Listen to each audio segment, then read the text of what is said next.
Over those years, I had become my father's recruiter. Human trafficking is a scary, dangerous business which lures in people you'd never imagine. For many, the term trafficking elicits images of strangers abducting strangers. The FBI says most of the time traffickers know their victims, and sometimes they know them very well. So well, in fact, the traffickers can be a family member you've known all your life. Tonight, our series Stop the Trafficking continues. Here's Karen Drew. Thanks, Kimberly.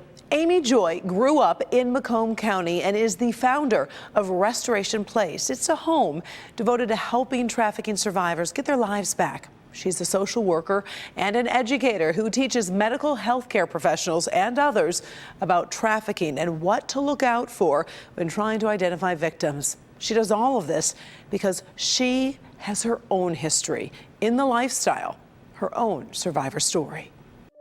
So we're going to get into some dark things, right? We're going to talk about pornography. We're going to talk about sex trafficking. It hits me personally. I do this because when I first started this, and the whole dream, the whole goal was to open up a home for girls who were like me. The reason why human trafficking hit me so hard was because when I was 13, almost 14, my father was arrested and sent to jail for raping a friend of mine.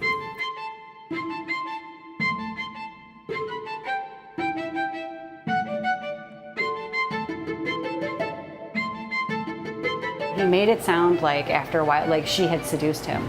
You know, she was 14. He had targeted my mother because she ran a daycare. He had consistent access to children.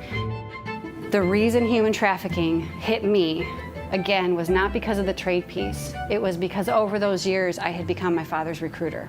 By the time I got into middle school, and it was a constant sort of badgering to bring my friends over, and then the last one had come over, and it was his, sort of MO was to get us drunk. It was a constant, bring your friends over, bring your friends over, bring your friends over, and I would get rewarded for it. I would get pizza, I'd get money, I'd get to go to the mall. Sometimes he was just happy with me that day, and that was enough. He would molest my friend, and usually I was not present for that part, but I knew what was happening.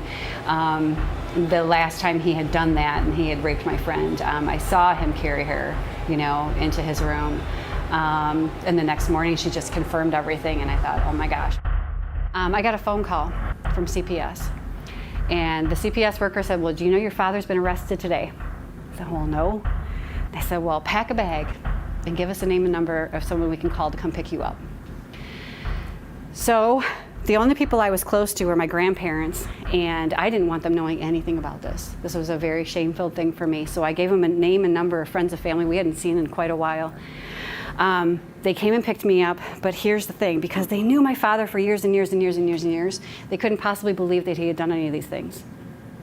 They bailed him out of jail. He was sitting next to me on their couch the following day and told me I had ruined his life, and I believed him. I spent the next 8 years trying to make it up to him. It's a process. I don't know that I'll ever be outside of the mental health arena, just because it's been 30 years of, I married a very abusive man, then right after, or I should say even in the midst of all of that mess. So it's only been 10 years that I've been sort of out of the muck, and I've got 30 years to unwind all of that. Amy's personal story has driven her to educate, and she wants everyone to know exactly what to look for. She's written a book, Human Trafficking 101, which really outlines what this awful crime looks like. I'm Karen Drew. Back to you. Incredible story, Karen. If you want to learn more about how you can help stop trafficking or what parents should be watching for, visit our Stop the Trafficking page on our website. Click on Detroit.com.